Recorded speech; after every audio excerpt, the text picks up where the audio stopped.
Welcome, delegates, to this wonderful international hybrid conference. And my name is Dr. Vidyaa Hari Iyer, and I'm going to take you through a wonderful presentation.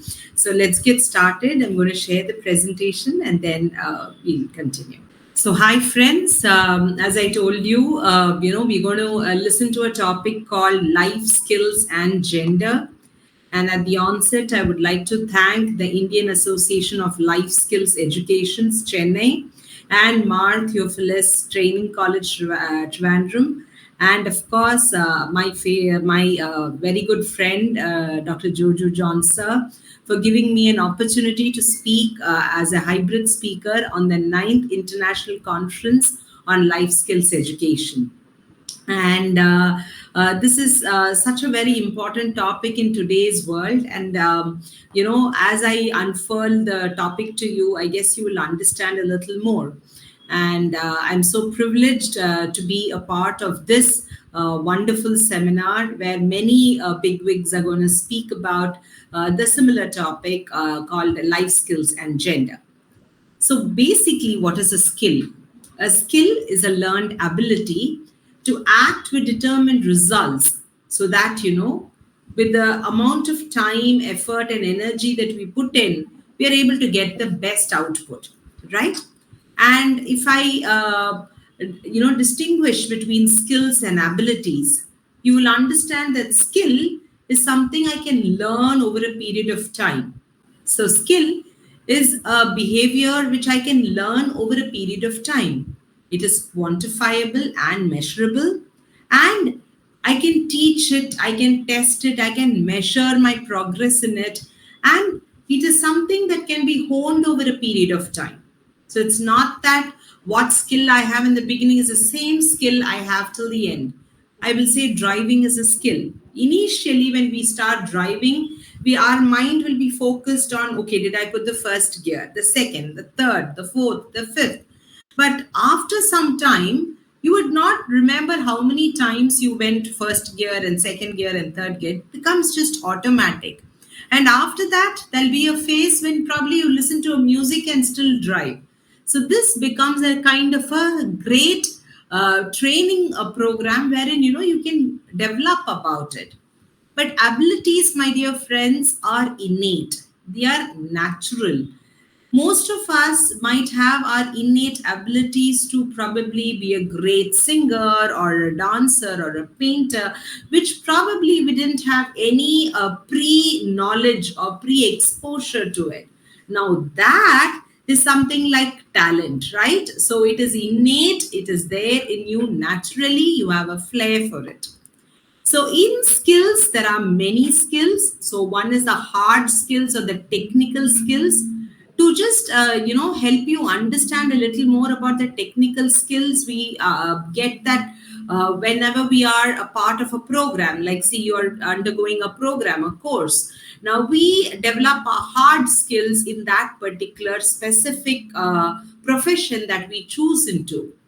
Whereas generic skills are skills which is common to all of us. It is like, critical thinking, problem solving skills, positive values, attitudes. All these are something which are generic skills, and it is a whole process wherein you will start from, say, your birth till the end of your life. It is a lifelong learning process. It's a journey. Next is labor skills. Now, labor skills are something wherein, we learn something which is more occupationally involved, right? So that is how you will see a lot of people who are skilled workers who are, employed for a particular craft that they showcase. Next is life skills. Now, life skill can further be divided into cognitive skills, technical skills, and interpersonal skills. And today, if you look at it, life skill rules. So that is why you have, a soft skill trainer in most of the companies, in most of the colleges, so that, it's just not enough if you know a bookish knowledge. You need to outgrow your knowledge and understand a lot more about how to interact and get the best out of your persona, right? Next is people skill. People skill is how you interact with people, how you trust them, how you respect them, how you build relationships with them and positively, productively, and symbiotically benefit out of it, right? And then you have social skills. Social skills is something which can be both verbal or non-verbal. It is how you interact with people, how you are making the best out of this camaraderie that you have with your brethren. Next is a soft skill. As I had told you earlier, soft skill is interpersonal skill. It's a social skill. You have communication skills. You have character traits that you can develop. You have an attitude, a career attribute, an emotional intelligent quotient, all of which forms a part of the soft skill. So life skill, as now we understand, now further it can be divided into cognitive, technical, and interpersonal skills. So in cognitive, it is about what you logically can think, the intuition that you have, the creative thinking that you can have, a problem solving kind of understanding that you can develop. And this can also be the mental speed that you can do to work, your memory. So all this will be a part of the cognitive skill. Now, what is technical skill? Technical skill means, your manual dexterity to do certain jobs, to use the mechanics, to work with the equipments and work with materials, work with people. It could also involve vocational knowledge, or it could also be something very specific. For example, if you're a dentist, then you have a specific skill that you would, develop because you're a dentist. If you're an engineer, something specific for that. And a social and the behavioral or the interpersonal skill. So this, or the third one of the life skill, if you look at it, you can have it further divided into the soft skill, the social skills, the life skill, the personality traits that you can have, the kind of a person that you are in person, the self-regulation, the kind of self-management you have, and your decision-making skills, your interpersonally, the way you work with different teams, etc. Life skill also helps us understand certain basic things that we need to work on.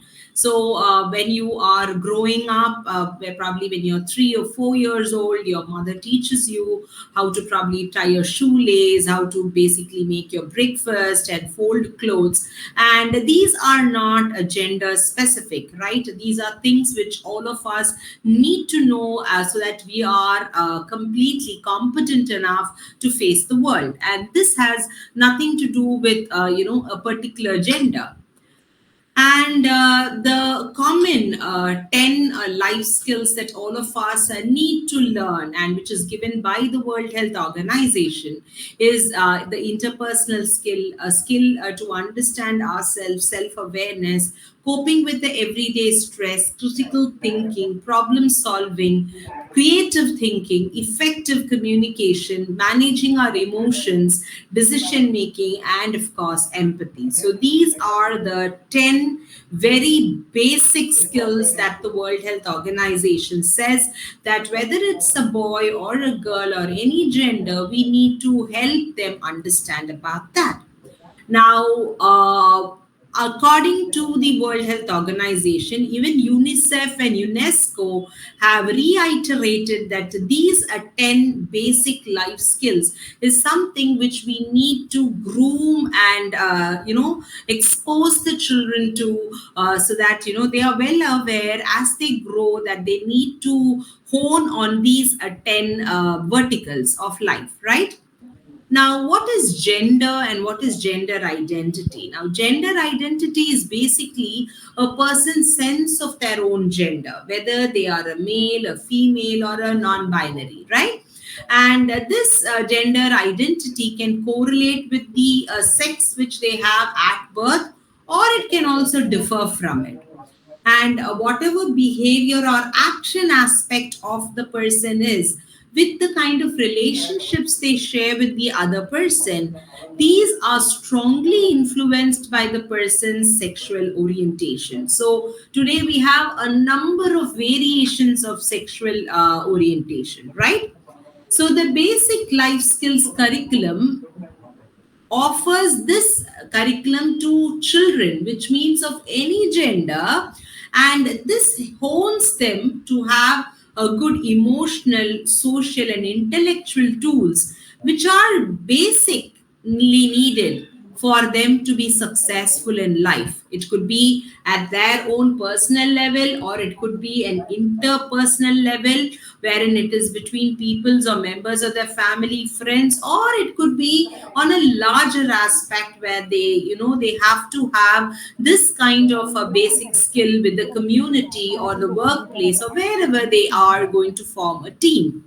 So, the top 10 life skills that we need to teach our children, not related to any gender, are: one is to be honest, it's to be honest with their inner emotions, the way they try to perceive things, to be polite, to be kind, to be understanding, and to be yourself so that you don't put a different face in front of people, to have the basic courtesies and say thank you and please, to listen so that you develop this empathetical quality in you, to treat others like you would be treated, do unto others that you would want to be done unto, right? And to be very safe, and especially today with a lot of online and social media influence, we need to help our children understand the safety measures, and to not basically get into any kind of a thought process that we have to become a perfect individual, right? We are human, and to err is human, so we can make mistakes, but we accept our responsibilities when we make the mistakes, and then we have room to grow, and then we evolve around ourselves beyond that, and to be considerate about others' feelings and other situations in life. So, this would again develop the empathetic skill in us, right?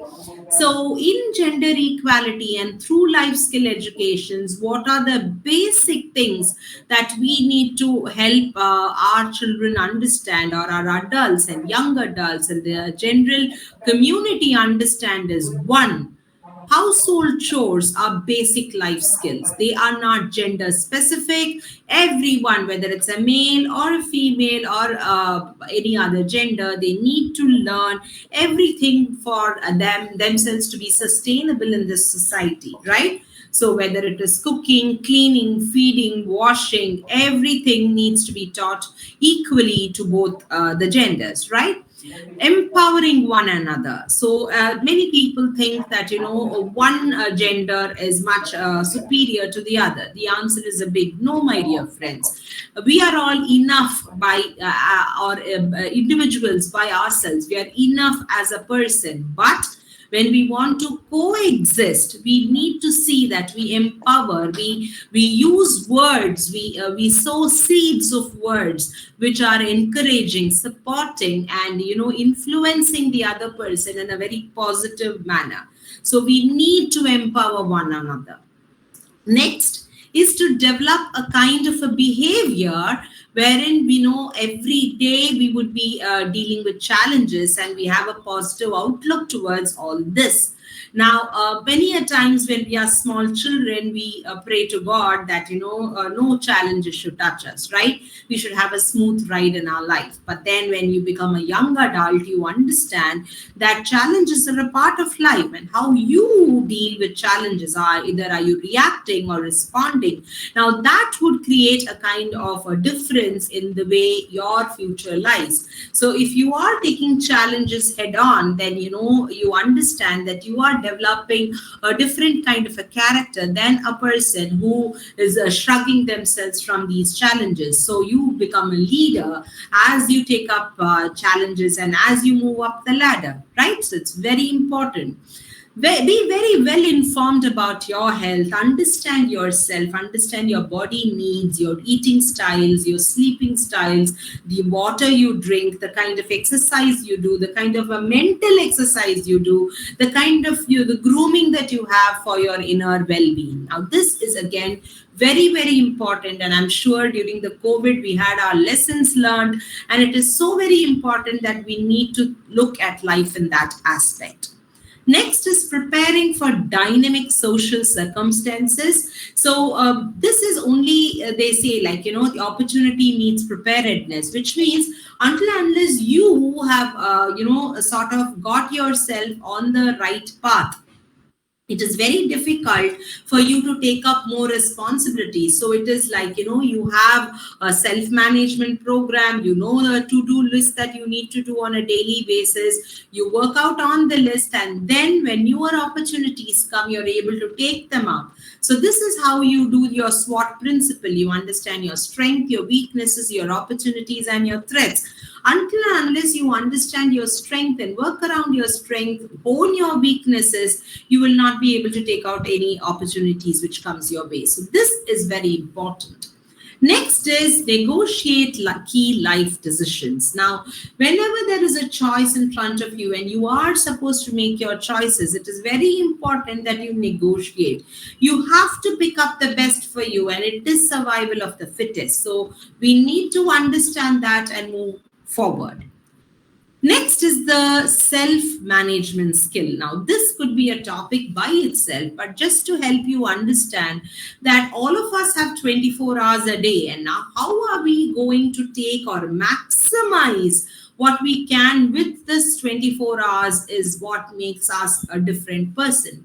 So to just give you small tips on it, there are a number of 5 a.m. clubs, right? What are the 5 a.m. clubs? Get up 1 hour early so that you have a lot more time before your peers are already, hitting whatever they need to. So you have time to exercise, you have time to eat your breakfast, you have time to think, you have time to meditate, you have time to do a whole lot of things when you actually wake up a little early and you sleep at proper time. So it is not that you're compromising your sleep and now getting up early. It's not that way, but it is how you manage time. And another small tip here would be, like, for every 1 hour that you have, invested in your work, take about a 1 minute so that, you can ponder, you can self-realize, is there any course correction, and then move forward. And next is freedom of choices. Friends, today you and I have a number of freedom that we can actually choose from. Right from choosing your education path, right from finding your partners, right from leading your life, to the hobbies you choose, the people you choose. So all this is all the freedom of choices. The only word of caution here is make the right kind of choices, or make course correction when things are not going the right way. This is very, very pertinent because when you make a choice and when you think, oh, I have a freedom of choice, I can do what I want, you're right, maybe, but then, it should be the larger interest of yourself, your family, and the community that you belong to. So gender equality is definitely important through life skill education. And importance of this learning life skills, and I think I should give credit to the organizing committee of this particular conference for picking up such a wonderful topic and putting it in close to the gender, right? So it is so important that we learn and understand the importance of life skill, because you develop attitudes and beliefs in a very positive manner. You're able to take head-on challenges which you would face as a youth, as a young adult, and as in your elderly years. You have to know how to manage your emotions and to make a very informed decisions, which means you're going to take up roles and responsibilities that is going to make you a valid leader in life. You're going to develop a personality, talents, mental and physical abilities so that you can go ahead and, get the best out of yourself. You equip with the basic, fundamental, foundational skills so that you can build up upon them as you keep growing older. So until and unless you have a foundation which you have put in your younger ages, it will become difficult to add on. realize your true potential, and through learning, through basic understanding yourself, get the best out of yourself for your personal benefits and for your professional and your family benefits. Also understand that we are a part of a society, so make decisions which are harmonious with the society. Learn to set personal boundaries. Having healthy boundaries is very important, so that you know exactly how to behave when somebody else steps onto your zone, right? And when you have any disputes, handle them well. Don't make enemies always. It is not a very nice sign. Learn to communicate well and try to get the best of both worlds, and then work in harmony and move forward. Find a balance, and finding a balance between personal life and professional life is important. Similarly, finding a balance between priorities and the demands of the society and your personal demands, family demands, is also important. So if you have a to-do list, your priorities would come up there, and that's very important. And then gain tools, or constantly gain those skills, which is very important, so that you can upskill yourself, and you will be able to cope with life's inevitable difficulties. So, with that, I come to the end of today's presentation. You can contact me on my email ID, or my contact number. So, thank you so much, Jojo John sir, for this wonderful opportunity. And with that, I come to the end of my session. Thank you so much for this opportunity again, and I hope you have a fantabulous session looking forward.